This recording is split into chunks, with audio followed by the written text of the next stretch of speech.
ಗರಿ ಗರಿಯಾದ ಕಡಲೆಬೇಳೆ ಮಸಾಲೆ ವಡೆ ಹೇಗೆ ಮಾಡೋದು ಅಂತ ನೋಡೋಣ ಬನ್ನಿ. ಮೊದಲಿಗೆ ಕಡಲೆಬೇಳೆ ತೊಗೊಂಡಿದ್ದೀನಿ ಅರ್ಧ kg. ಅದನ್ನು ನೀಟಾಗಿ 2-3 ಸರಿ ತೊಳಿಬೇಕು. 2-3 ಸರಿ ತೊಳೆದು ಅದನ್ನು ಒಂದು ಅರ್ಧ ಗಂಟೆ 20 ನಿಮಿಷ ಅರ್ಧ ಗಂಟೆ ಅಷ್ಟು ನೆನೆಸ್ಕೊಳ್ಳಿ. ಜಾಸ್ತಿ ನೆನೆಯೋದು ಬೇಡ, ಚೆನ್ನಾಗಿರಲ್ಲ. ತುಂಬ ನೆಂದರೆ ಮೆತ್ತಗೆ ಬಂದುಬಿಡುತ್ತೆ. ಸ್ವಲ್ಪ ಮೀಡಿಯಮಾಗಿ ನೆನೆಸ್ಕೊಂಡ್ರೆ ತುಂಬ ಗರಿಗರಿಯಾಗಿರುತ್ತೆ, ಚೆನ್ನಾಗಿರುತ್ತೆ ಕ್ರಿಸ್ಪಿಯಾಗಿ. ಅದಕ್ಕೆ ಒಂದು 20 ನಿಮಿಷ ನೆನೆಸ್ಕೊಳ್ಳಿ ಸಾಕು. ಅದು ಈಗ 20 ನಿಮಿಷ ನೆನೆಯಕ್ಕೆ ಇಡ್ತಿದ್ದೀನಿ. ಈಗ ನೆಂದಿದೆ 20 ನಿಮಿಷ.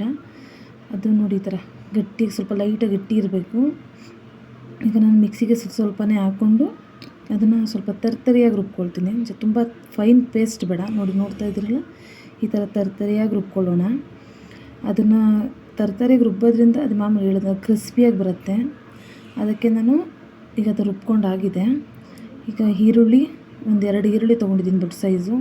ಸಬ್ಬಸಿಗೆ ಸೊಪ್ಪು ಒಂದು ಅರ್ಧ ಕಟ್ಟು, ಕೊತ್ತಂಬರಿ ಸೊಪ್ಪು ಒಂದು ಬೌಲು, ಮತ್ತು ಮಸಾಲೆಗೆ ಚಕ್ಕೆ, ಲವಂಗ, ಬೆಳ್ಳುಳ್ಳಿ, ಶುಂಠಿ, ಉಪ್ಪು, ಮತ್ತು ಮಿಕ್ಸಿ ಜಾರ್ಗೆ ಒಂದು 2 ಇಂಚ್ ಶುಂಠಿ, 1 ಗೆಡ್ಡೆ ಬೆಳ್ಳುಳ್ಳಿ, ಒಂದು 7-8 ಲವಂಗ, ಮತ್ತು ಚಕ್ಕೆ 2 ಇಂಚಷ್ಟು, ಒಣಮೆಣ್ಸಿಕಾಯಿ ಖಾರದ ಹಾಕ್ಕೊಳ್ಳಿ, ಚೆನ್ನಾಗಿರುತ್ತೆ ಟೇಸ್ಟು.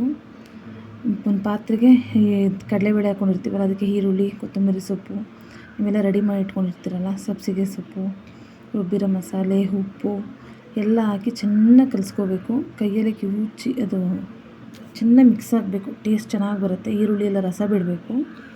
ಚೆನ್ನಾಗಿ ಮಿಕ್ಸ್ ಮಾಡಿ ಆದಮೇಲೆ ಅದನ್ನು ಈ ಥರ ನೋಡಿ ಈ ಥರ ಕಲಿಸ್ಕೋಬೇಕು. ಒಂದು 5 ನಿಮಿಷ ಎಷ್ಟು ಮಾಡಿ, ಜಾಸ್ತಿ ನೆನೆಯೋಕೆ ಬಿಡಬೇಡಿ, ಮೆತ್ತಗಾಗ್ಬಿಡುತ್ತೆ. ಒಂದು ಕಡೆ ಒಂದು ಬಾಣಲಿಗೆ ಎಣ್ಣೆ ಹಾಕಿ ಅದನ್ನು ಕಾಯಕ್ಕೆ ಇಟ್ಕೊಳ್ತಾ ಇದ್ದೀನಿ ನಾನು. ಅದು ಕಾಯುವಷ್ಟರಲ್ಲಿ ಸಣ್ಣ ಉಂಡೆ ಮಾಡಿ ನೋಡಿ ಈ ಥರ ಇಷ್ಟು ಉಂಡೆ ಮಾಡ್ಕೋಬೇಕು. ಮಾಡ್ಕೊಂಡಾದ್ಮೇಲೆ ಅದನ್ನು ಕೈ ಸಹಾಯದಿಂದ ತಟ್ಟಿ, ನಿಮ್ಗೆ ಎಷ್ಟು ಅಗಲ ಬೇಕೋ ಅಷ್ಟು ಅಗಲ ತಟ್ಕೊಳ್ಳಿ. ಅದನ್ನು ಆ ಥರ ತಟ್ಟಿ ಕಾಯ್ದಿದೆ ಎಣ್ಣೆ ಇವಾಗ ಹಾಕ್ತಾಯಿದ್ದೀನಿ ನೋಡಿ. ಮಾಮೂಲಿ ನೀಟಾಗಿ ನಿಧಾನ ಮುಂದೆ ಮೀಡಿಯಮ್ ಉರಿಲಿ ಬೇಯಿಸ್ಕೊಳ್ಳಿ. ಜಾಸ್ತಿ ಉರಿ ಹಾಕ್ಬಿಟ್ರೆ ಒಳಗಡೆ ಬೇಯಲ್ಲ. ಮೀಡಿಯಮ್ ಉರಿಲಿ ಬೇಯೋದ್ರಿಂದ ಚೆನ್ನಾಗಿ ವಡೆ ಬೇಯುತ್ತೆ. ಈ ಥರ ಕ್ರಿಸ್ಪಿಯಾಗಿ ಬರಬೇಕು.